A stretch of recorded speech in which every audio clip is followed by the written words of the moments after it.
Welcome back to Slumber IV. Cryptids, once a hot topic on this channel. A cryptid, by definition, is an animal whose existence or survival is disputed or unsubstantiated. However, it isn't the definition that has people worried. It's the stories. Stories of being chased in the woods by a monster not proved to exist is about as terrifying can get. In today's video, we will be going over 4 stories. The first 3 being encounters with cryptids. The 4th being a written piece about skinwalkers that I think some of you will like.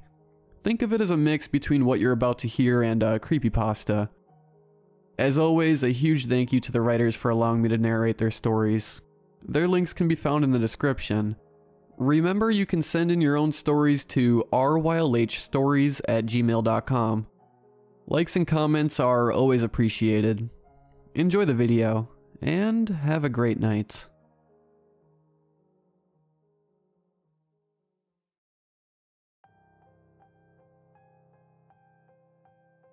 This event took place during the summer of 2013. Once again, my name is Alan. I went over to Matt's for one of our crazy Friday nights. Matt at this time was still living in the haunted house, so most of the time I'd pick him up and we'd drive around if we weren't going to drink. I was the friend with the license and the car, so I also planned the route on the fly. On the night I'm about to tell you about, we had another friend of ours along for the ride. We will call said friend Mike. Mike was a bit older than both of us, but sometimes had the mentality of someone younger than us. He acted ballsy most of the time, but could be a baby from time to time also. I picked both of them up on this night, and we decided to drive to the next town over. The night sky was clear with stars shining. The town in question is famous for making a very famous whiskey that goes by the initials JD, sometimes even to my own detirement. I'm curious when it comes to where a back road can take me. We drove the main road to the town and circled a small town square. Most of the time I find night drives calming, because I'm a night owl myself. Upon turning the square and getting back on the main road, the GPS showed a road going off the right called Cobb Hollow Road. Normally just the name Cobb Hollow Road, off of an already deserted county road at night, would automatically bring the sound of banjos to your ears. Me, once again being my ballsy, curious self, said, "Fuck it, let's take this road." Upon turning down Cobb Hollow, the first thing we realized is there are no lights besides my headlights. We came to an area where the trees overhung the road. Most people would have probably turned around at this point, but not me. Matt was about as chill as I was, but Mike got a little fidgety at this point. I turned my head, looked at him, and said, "Thought you were all big and bad. Why are you acting all scared about some trees?" Mike just glared at me and didn't respond. At this point, the trees and darkness had become very thick. If something wasn't illuminated by my headlights, it absolutely wasn't visible. As my headlights light up a sliver of the canopy above us, we saw a split second of movement. Without even having time to comprehend the movement, bang, something landed with a loud thud on top of my car. As soon as this happened, the car stopped moving. My tires spun as if the car was being held in place. When I realized I was putting on a smoke show, I stepped out of the car. I wish I had never gotten out of the car. As I stood upright, still holding on to the car door, I turned towards the back of the vehicle. What I saw is still burned into my mind to this day. Even though it was pitch black, this thing had a glow to it. It stood on all 4s. It had the legs of a dog-like creature, but had talon-like claws. Its torso was contorted with ribs showing. It had 3 Rottweiler heads. All had red glowing eyes. I was paralyzed with fear, and felt myself go ghost white pale. As it noticed I had stepped out, it dropped my vehicle from the back wheel wells it had its grip on. All 3 heads looked at me as it slowly rose to its hind legs. They had red, glaring eyes. They started to show their teeth in the way any territorial animal would. Its teeth looked as long and sharp as daggers. Matt and Mike were as petrified as I was, but Matt snapped out of it enough to reach over and jerk me back into the car. By the time my ass hit the seat, adrenaline was pulsing through my body. I was ready for a fight or a flight. My instinct chose to fly. I jammed the car in drive and punched the gas with the foot of a race car driver. I got the drop on this hellhound, but it wouldn't be denied. It was fast, and it was loud. It let out a howl that would make the hair on anyone's neck stand up. I was doing every bit of 60 miles per hour, approaching 70 or 80. No matter how fast I went, it adjusted its speed to keep up with us or gain on us. It was playing with us, as if we were some chew toy a dog would play with before it was destroyed limb from limb. We were all screaming and panicking. It hit the back of the car with enough force to knock me off the road. I was a good enough driver to catch the car without overcorrecting and flipping. When it knocked me onto the shoulder of the road, my tires caught and spun gravel. As my tires spun, gravel hit the beast in all three faces, knocking it on its back like a grenade had went off in its faces. We could see the lights of a nearby street and house lights as the trees ended.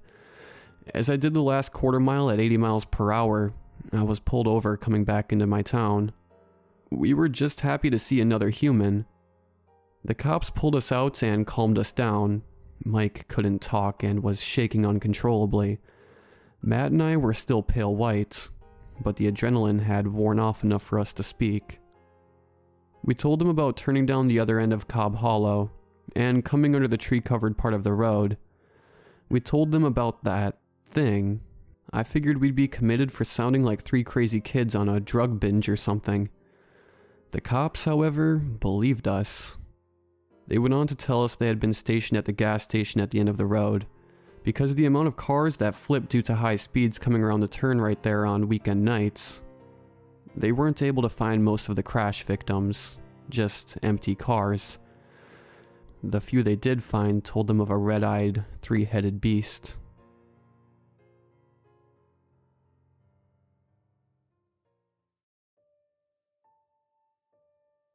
I've been dying to tell this story, though I know no one is bound to believe me. I don't even want to tell my parents in fear that they'll stare at me in disbelief and think that I'm crazy. So here I am, anonymously telling it to a group of strangers in hopes that someone will believe me and give me some peace of mind. It started out a few months ago when we moved into our new home. I grew up in a rural community, but there were plenty of neighbors, and mostly fields around, no woods. Given that I am the youngest child, my parent waited until I was done with high school to move, as to not affect my already established life. Although we had always lived in a small rural community, my parents were ready for something a little more secluded, something with a lot of acreage, woods, and a place to shoot. They put my childhood home up on the market, and soon found their dream home, which is where I am currently, and desperately writing this story. The house and the property are beautiful. It's a large turn-of-the-century house facing 15 acres of land, the majority of which are woods, and a nice half-acre pond. The best part, or so I thought, is that there are no neighbors within a mile of us. At first, I really enjoyed it. Being out in the woods was very much a cathartic experience for me. It helped shed the stresses of school and studying. Being among the tall trees and surrounding nature made all of my problems seem totally insignificant. So I made a habit of going on regular walks through the woods. As the weeks went on, I started noticing strange things as I went on the walks. I would find partially eaten deer scattered along the leaf-littered ground, accompanied by a putrid, rotting smell, which I attributed to the carcasses in front of me. At first, I thought nothing of it. It was probably coyotes, I would tell myself. Other than that, I thought nothing of it, but started carrying a gun on me with walks in case I encountered the animal that was responsible for the carnage I saw in front of me. As the days went on, I started noticing more and more mutilated deer scattered across the floor of the woods, still accompanied by the rotting smell, which I again attributed to the animals. If the increasing number of mutilations weren't enough, I started to notice a change in the sounds coming out of the woods. What was once a cacophony of sounds was now mostly dead silence, minus the low, guttural growl that seemed to be becoming more prevalent, more pronounced, and more insidious each day. By this point, I had stopped going on my little walks. Gun or no gun, I didn't want to risk the chances of facing whatever was causing these events. That being said, my curiosity eventually got the best of me one night as I heard its growls.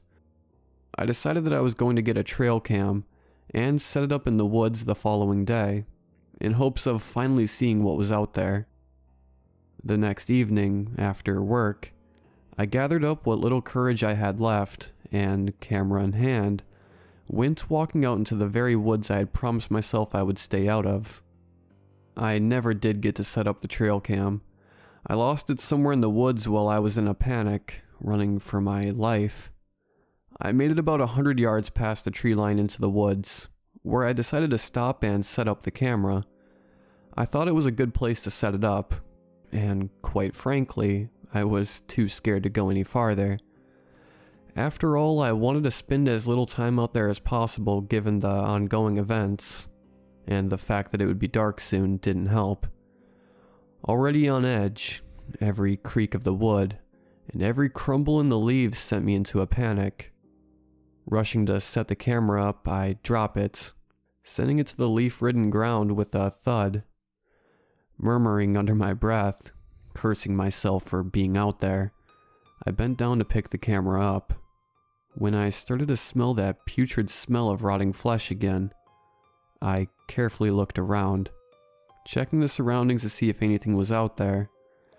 I could feel something watching me, but I couldn't see anything. Just as I was finishing picking up my supplies off the ground, I heard that low, guttural growl again, as well as the snap of a branch to my right. I quickly turned, seeing a human-like creature standing there, staring at me. I was completely frozen with fear. It had human features, standing on two legs, and it had feet and hands.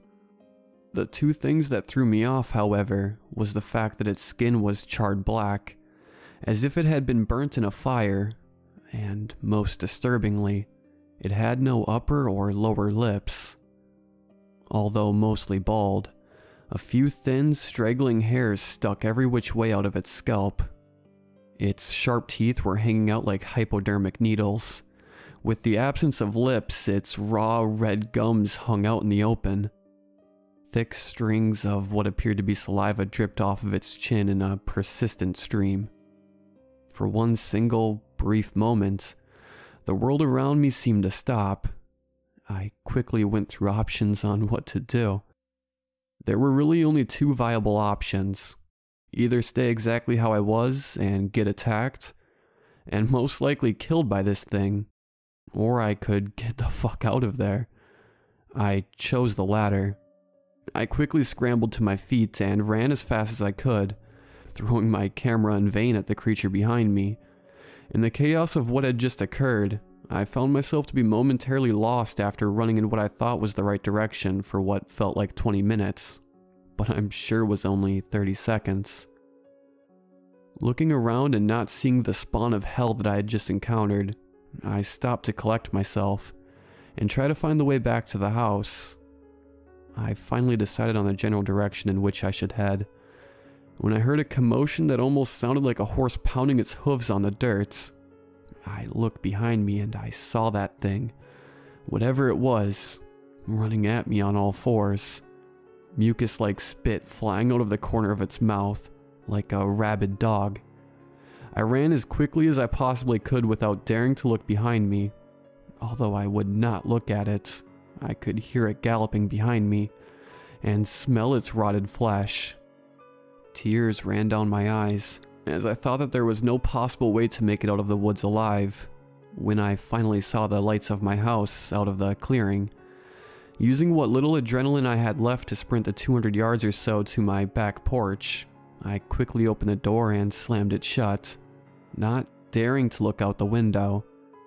It's been about a month now since that happened. I haven't told anyone, and I will not dare to go back in those woods. I've been doing a lot of research to see if I could find any clues as to what this thing might have been. I've exhausted myself, but I think I may have come to a conclusion. The closest thing I could find was possibly a skinwalker. I know my sighting doesn't entirely match up with the stories I've heard, but it's the closest thing I've found. Any suggestions on what it might be is greatly appreciated.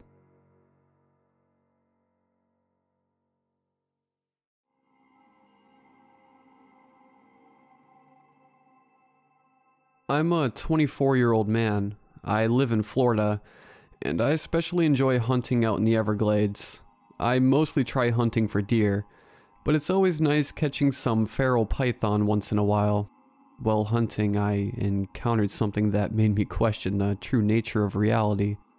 On one particular day, I decided to hunt for some deer alone. The hardware store that I was working at went out of business a week ago.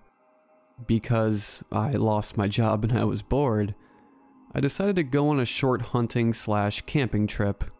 For weapons, I packed up a sawed-off model 1897 replica shotgun, a model 1911 pistol given to me by my father, a Bowie knife, and a Mosin Nagant rifle.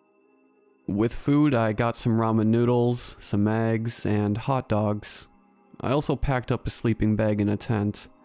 I was planning on spending 4 days out in the Everglades, so I got into my old pickup truck and drove to the Everglades. I parked in a nearby grassland, and I walked into the swamp with my gear.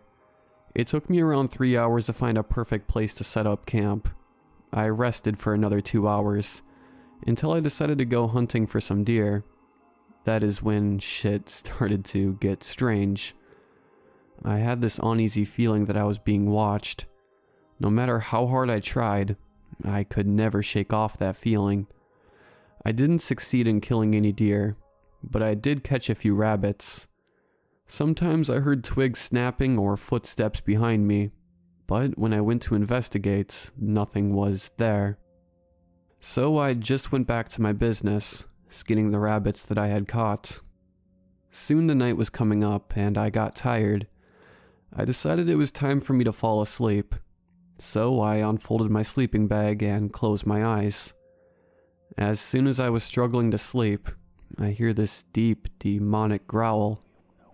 I quickly grabbed my sawed-off shotgun, in preparation to defend myself.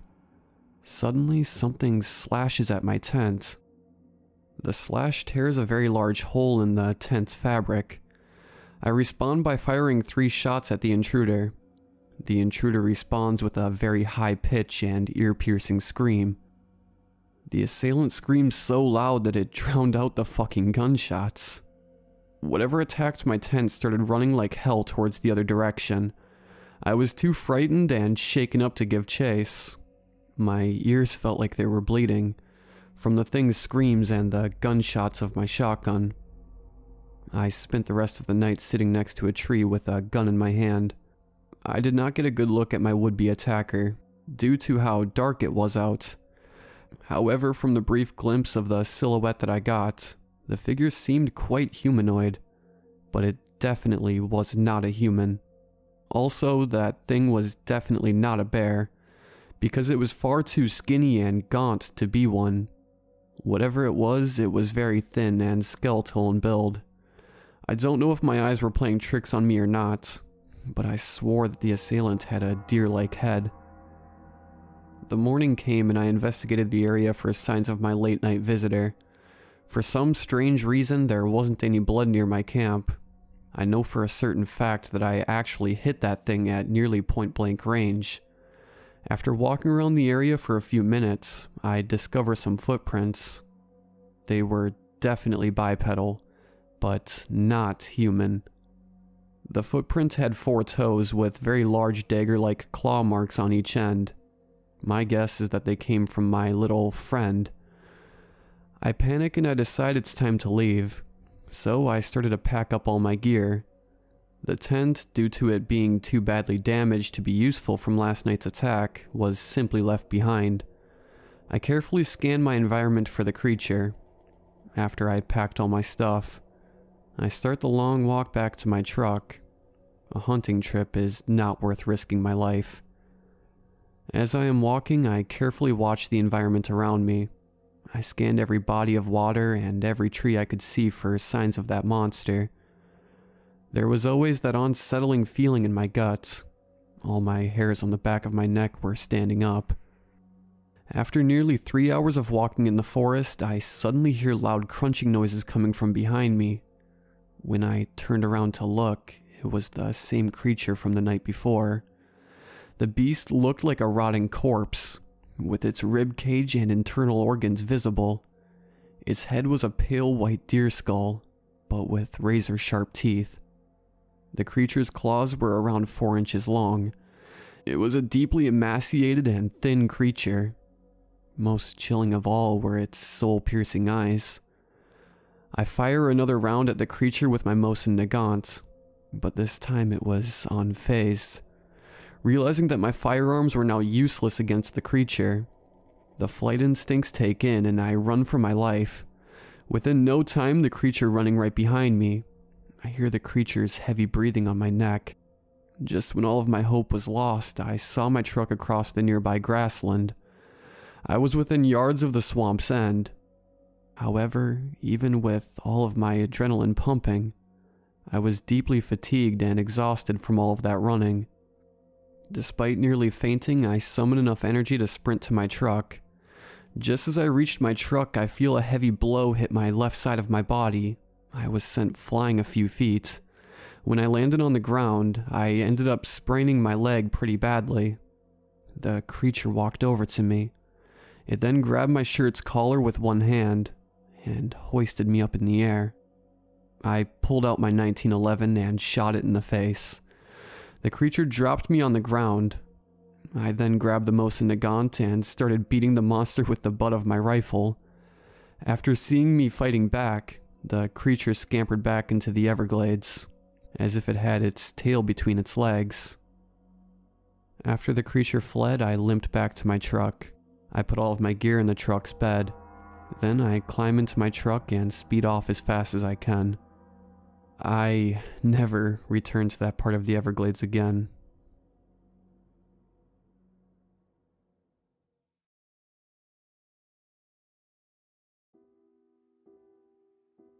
To look a skinwalker in the eyes is to court the company of death and misfortune itself. Layu, she'd always be told by her mother, cover your pretty eyes, they're too beautiful to be seen. And so she would. Thick reflective sunglasses covered her eyes all the time. She wore them at school, she wore them at home. She only took them off before going to bed, but they were the first thing she reached for when she awoke every morning. At school they mocked her, always mocking, never ever having anything nice to say. But Alejandro was the worst. Bug eyes, he'd say. Medusa, afraid you'll turn us to stone with your gaze? He'd often punctuate this by backing her into a corner. One hand would be used to pin both her arms to the wall, while the other always teasingly tugged at her shades. And when she squealed, when she cried so hard that her tears came fast, and often pouring out from under the rim of her lenses, then he would laugh. He'd throw back his head and do a wild laugh that shook his tidily brushed brown hair. He'd laugh, imagining the tears running out of what he imagined to be stunning eyes, and down the bronze skin of her cheeks. Many people thought of him as a sadist, a person who gets off on the pain of others, but none of them bothered to stop him. They were all as curious as he was, and in some cases more. The worst people, however, were the ones who sat in the back and chose to let it continue. They sat in the back saying karma will catch up to him, and that was that. They didn't get involved. They didn't want to get involved. So they let him continue, and continue he did for a few more years. The day that broke the camel's back was just like any other day. The sun was shining and a gentle breeze rocked the heat into a warm and delicious force. And once again, just like so many other days, Alejandro had Layu pinned by her wrists against a wall. Today though, he had the faint sweet scent of rum on his breath. He smelt like honey and berries all mixed into one. "You secretly like this, don't you?" He chuckled. 16 years had done nothing other than make him more willing to push lines, boundaries. And since no one stopped him, a little whore, he smiled. "That's what you are." He thumbed the edge of her shades, but this time it had a purpose. "Hey." His voice got more serious and all warmth in it was gone. "I really want to see your eyes." And with that, he tugged them off, letting them fall to the floor. Legends tell us that skinwalkers can be spotted because in their animal form, they have human eyes, and in their human form, they have animal eyes. Layu's eyes were red-rimmed. The iris was a bright yellow, the same shade as daffodils in late spring, and at the dead center sat a very feline pupil. A few seconds seemed to span infinity as they locked eyes. To look a skinwalker in the eyes is to welcome death. Alejandro seemed to be frozen for much of a moment. The only thing that broke him from his reverie was the sting of his cheek as she slapped him. The shock of what he had seen was so immense that he didn't chase her down when she broke his grip. He didn't chase her when she scrambled for her shades, and didn't chase her when she ran off. He just stood there, frozen. The memory of her eyes burned into the back of his eyelids. The night he found himself unable to sleep, whenever he closed his eyes he saw them. The terrible eyes gazed at him in the darkness of his mind, and seemed to see his soul. He imagined he could feel the cold gaze pierce his heart. Sleep didn't come easy that night, or even at all. When the sun arose the next morning, he found himself looking for Layu. He needed an explanation. He wanted an explanation. However, she was nowhere to be found. She didn't come the next day, or the next, or the next. Not seeing her did nothing to stop the living torture Alejandro was going through. He hadn't slept in a week, and he saw that terror-inducing visage whenever he closed his eyes. The lack of sleep did take its toll on him. He found himself constantly confused and slowly got weaker and more mentally unstable every day. Simple things became arduous tasks, which required all of his concentration. His family did get worried. The sleeping pills didn't seem to work. He'd take them and slowly fall unconscious, appearing to fall into a deep, peaceful sleep, with some pitiful bouts of REM. Then he'd simply start to scream like he had been burned in his sleep. Every night when everyone prepared for bed would be another struggle. He insisted that although it was summer, and the nights were hot, that the windows be kept firmly shut and locked. Even on the days when he forgot how to say most sentences, he never forgot to always remind them. While his family suffered, another family was going through grief. Layu hadn't been home in over a week. Eventually, someone had called the police to investigate her absence. They sent an officer to talk to her mother. Her mother was a curvy woman, with a complexion so bronze it oftentimes made people take a second glance at her as they walked by. When the officer talked to her, he couldn't help but notice the ornate shades she wore even though they were indoors. A dictaphone sat on the gray metal table. The tape inside it whirred to life as the officer clicked the record button. Case file number 07891. Interview with Nina Ferdinands. Begin. He punctuated his sentence by looking awkwardly at the woman who sat across from him, and coughing into his palm. Nina. She uncrossed her legs from the position she had them in before, and took a more formal position. Yes? She stated in a voice that lacked emotional inflection. Nina is my name. Nina, my name is Nina Ferdinands. The officer shuffled awkwardly again. Would you mind stating, for the record, how long your daughter has been missing for? Nina arched a brow behind her lenses. 12 days exactly. 12 days, 9 hours, and 20 minutes. She paused briefly before adding, and counting. He coughed a few times, a deep rattly cough that suggested that he wasn't quite well. Why did you neglect to report her missing, if you don't mind me asking?